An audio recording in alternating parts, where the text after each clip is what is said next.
आजादी के बाद के पहले दशक में भारत में 3 बड़े बांधों का निर्माण होता है। भाखड़ा नागल, नागार्जुन सागर और हीराकुड। इनके लिए ही भारत के पहले प्रधानमंत्री जवाहरलाल नेहरू ने कहा था कि ये मॉडर्न इंडिया के मंदिर हैं। नेहरू की बात का आशय था कि ये बांध लोगों की भलाई के निमित्त बनेंगे, लेकिन शायद उन्हें भी पता नहीं होगा कि ये रूपक एक बांध के लिए बिल्कुल सटीक बैठ रहा था। ये कहानी है एक ऐसे डैम की जिसके निर्माण में अर्पित किए गए हीरे और जवाहरात, जिसके नीचे दबा है हीरों का एक आइलैंड। इतना ही नहीं, तिब्बती बौद्ध परंपरा के अनुसार ये डैम जिस जमीन पर बना, असल में एक प्राचीन रहस्यमयी लोक का एड्रेस है वो। नमस्ते, मैं हूं निखिल और आप देख रहे हैं तारीख, जिसमें आज कहानी ओडिशा के हीराकुड डैम की।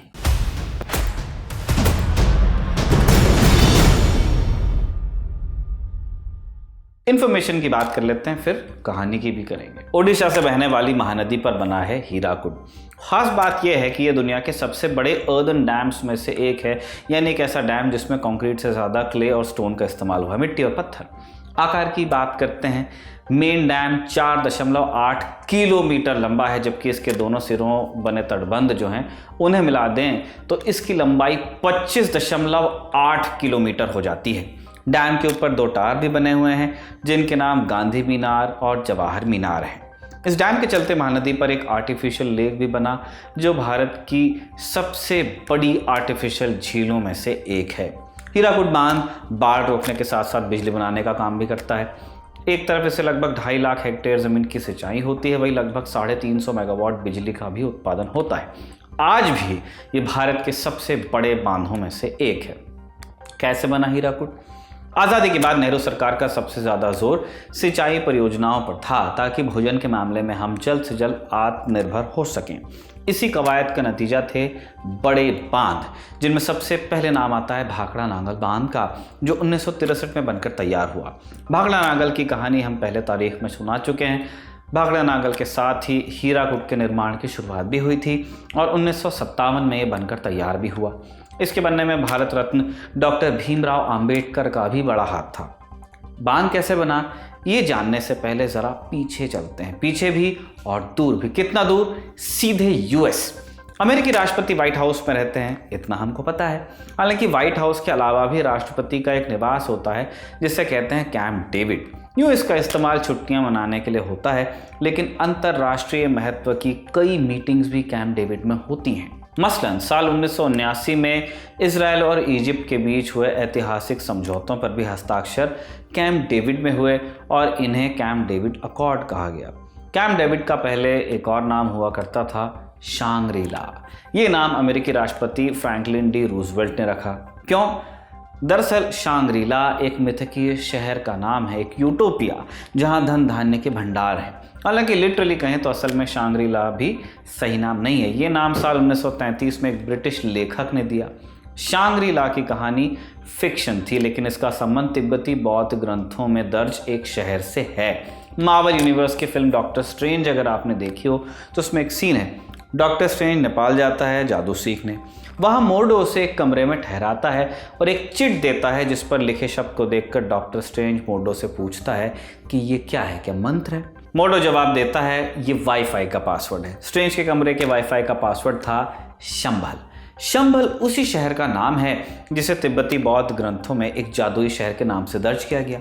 20वीं सदी के शुरुआती सालों में बोल्शेविक कम्युनिस्ट इस शहर की खोज में आए थे और बाद में हिटलर ने भी एक खोजी दल शंभल की खोज में भेजा था। शंभल के लिए हिंदू पुराण भी कहते हैं कि कल्कि का जन्म यहाँ होगा, जो विष्णु के 10वें अवतार होंगे।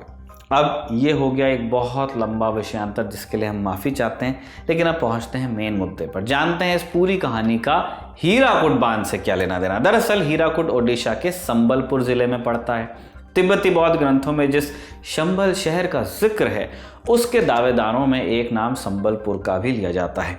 ओडिशा का बौद्ध धर्म से पुराना रिश्ता रहा है। मौर्य सम्राट अशोक के समय में इसे कलिंग कहा जाता था। कहानी कहती है कि कलिंग पर आक्रमण के बाद ही अशोक ने बौद्ध धर्म अपनाया। संबलपुर के जादुई शहर माने जाने के पीछे हालांकि एक और कहानी भी है।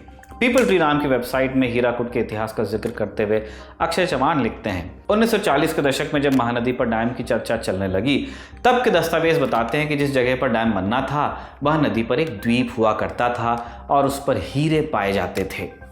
यूं भी हीराकुड नाम से जाहिर है कि इस जगह का हीरों से संबंध हो सकता है। एकदम पीछे चले जाएं तो 2000 साल पहले जब मगध साम्राज्य हुआ करता था, तब भी इस इलाके में हीरे मिलते थे। पश्चिमी ओडिशा यानी आज जहां हीराकुड बना है उसे दक्षिण कोसल कहते थे।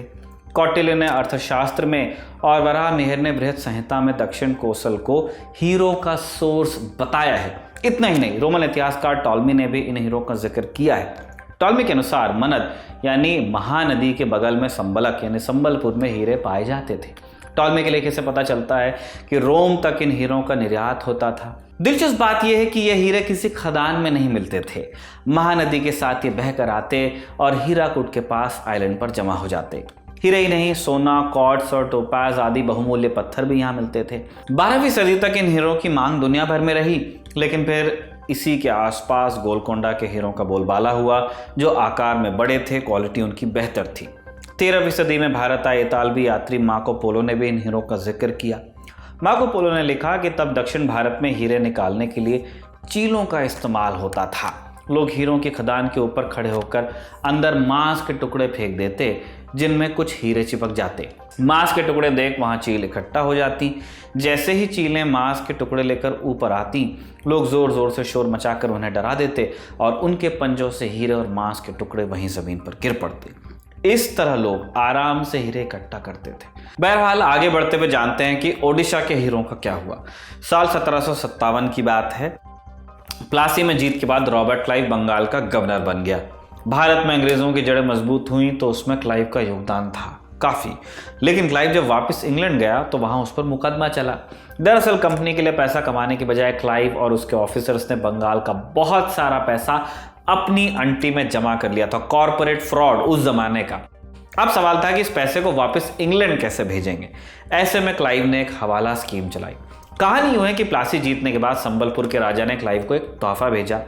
ये एक 16 कैरेट का हीरा था जो ओडिशा में ही पाया जाता था। हीरा देखते ही क्लाइव को आइडिया आया। उसने चोरी का पैसा हीरो में कन्वर्ट किया और उन हीरों को लंदन भेजा।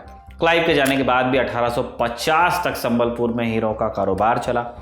1850 में अंग्रेजों ने संबलपुर रियासत को हड़प कर ब्रिटिश इंडिया का हिस्सा बनाया और लगभग इसी समय संबलपुर में हीरों का कारोबार पूरी तरह खत्म हुआ। इसकी एक बड़ी वजह यह भी थी कि 1860 में साउथ अफ्रीका में हीरों की खदानों की खोज हो गई। 1860 से पहले भारत दुनिया में हीरों का सबसे बड़ा सोर्स हुआ करता था, लेकिन अफ्रीका में डायमंड रश की शुरुआत के साथ ही अफ्रीका हीरों का मुख्य सोर्स हुआ।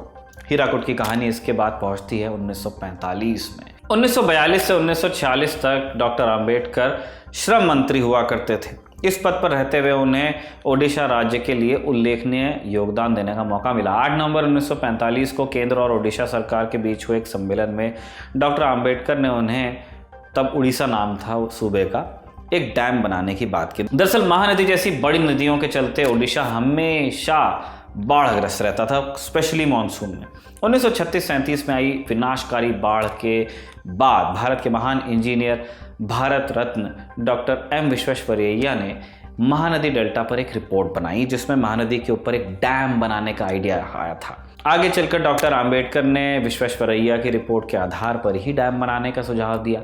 1946 में ओडिशा के गवर्नर हॉथोर्न लेविस ने महानदी पर डैम की आधारशिला रखी और 1948 में इस डैम की नींव में पहला बार कंक्रीट डाला गया, जो प्रधानमंत्री नेहरू के हाथों से ही हुआ था। जैसे पहले बताया, ये दुनिया का सबसे बड़ा अर्दन डैम था। इसे बनाने के लिए लगभग 1.8 करोड़ क्यूबिक मीटर मिट्टी हटाई गई। वहीं कंक्रीट लगभग 10 लाख क्यूबिक मीटर इतना इस्तेमाल हुआ। इसे बनाने में 9 साल का वक्त लगा और 13 जनवरी 1957 को इसका उद्घाटन हुआ। डैम के चलते एक बड़े इलाके को सिंचाई का पानी मिला। हालांकि इसी डैम का एक स्याह पक्ष भी है। डैम बनाने के चलते एक बड़ा इलाका पानी में डूबा, जिसके चलते 22,000 परिवार विस्थापित हुए। पिछले साल छपी द हिंदू की एक हेडलाइन देखिए, हीराकुड बांध बनाने के चलते विस्थापित हुए 1749 परिवारों को बसाने की घोषणा साल, नोट कीजिएगा, 2023 में हुई। मुआवजे की जितनी रकम मंजूर हुई थी वो आज तक सबको नहीं मिली है। बड़े प्रोजेक्ट से जुड़ा नेहरू का एक बयान हमने शुरुआत में बताया था, अब एक दूसरा बयान सुनिए। साल 2003 में द हिंदू में लिखे एक आर्टिकल में इतिहासकार रामचंद्र गुहा नेहरू की 1958 की एक स्पीच का जिक्र करते हैं, जिसमें नेहरू कहते हैं, आधा दर्जन जगहों पर बनने वाले बड़े प्रोजेक्ट से बेहतर हैं वो छोटे सिंचाई प्रोजेक्ट, लघु उद्योग और छोटे पावर प्लांट जो इस देश का चेहरा बदल सकते हैं। वह लिखते हैं कि लोगों का नुकसान और बड़े प्रोजेक्ट्स में होने वाले भ्रष्टाचार के चलते बाद के दिनों में बड़े प्रोजेक्ट्स को लेकर नेहरू के विचार बदले थे। पहले बयान को कोट करते समय ज़रूरी है कि हम इस दूसरे बयान को भी याद रखें। बड़े प्रोजेक्ट्स मॉडर्न भारत के लिए अवश्य बहुत महत्व रखते हैं, आज भी रखते हैं, लेकिन साथ साथ ये इंश्योर किया जाना भी ज़रूरी है कि इनके कारण गरीब लोगों के साथ अन्याय न हो। बहरहाल इसी नोट पर हम तारीख के इस एपिसोड को कंक्लूड करते हैं। इसे कमल ने लिखा और विजय ने रिकॉर्ड किया। आप देखते रहिए दी ललन टॉक।